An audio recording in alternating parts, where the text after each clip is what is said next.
আসসালামু আলাইকুম।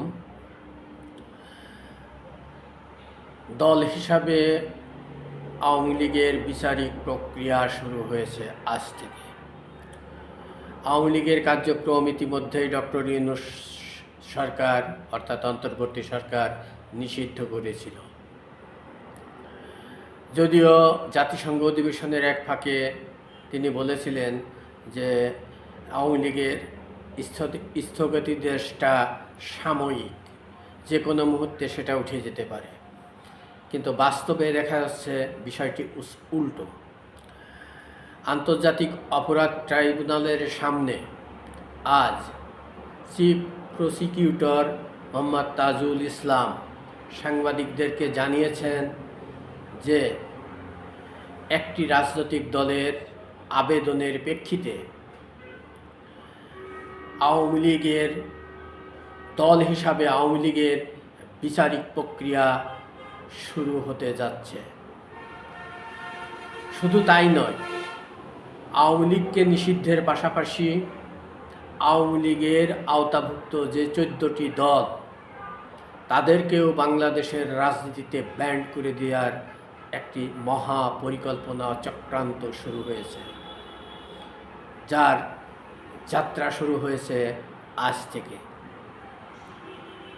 আওয়ামী লীগকে ব্যান্ড করে দিয়ে 14 দলকে ব্যান্ড করে দিয়ে 14 দলের ভিতরে উল্লেখযোগ্য দল রয়েছে, যেমন সিপিবি রাশিদ খান মেননের, জাসদ ইনু, হাসানুল হক ইনুর, এরকম আরও বেশ কিছু দল সংগঠন রয়েছে যারা বাংলাদেশের রাজনীতিতে মুক্তিযুদ্ধের চেতনা, মুক্তিযুদ্ধের যে কনসেপ্ট সেটাকে ধারণ করে, লালন করে।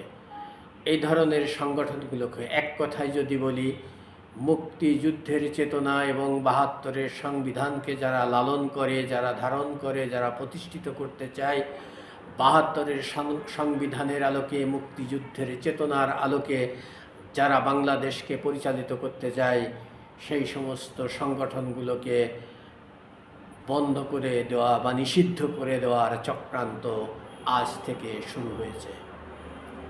অর্থাৎ স্বাধীন সার্বভৌম বাংলাদেশ ক্রমশ একটি দৃশ্যমান এবং অদৃশ্যমান থাবায় স্বাধীনতা বিরোধীদের করাল গ্রাসে আস্তে আস্তে ক্রমশ নিমজ্জিত হয়ে যাচ্ছে। স্বাধীনতা বিরোধী চক্রের থাবার নিচেই বাংলাদেশটি নিঃশ্বাস ফেলছে।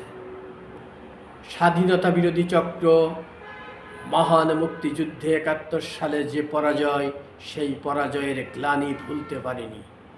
আর ভুলতে না পারার কারণেই বহু চড়াই উতরাই পেরিয়ে ঘাপটি মেরে থাকা এই চক্রটি সুযোগ খুঁজছিল এবং তাদের সেই সুযোগটি এসে যায় তথাকথিত জুলাই বিপ্লবের মাধ্যমে।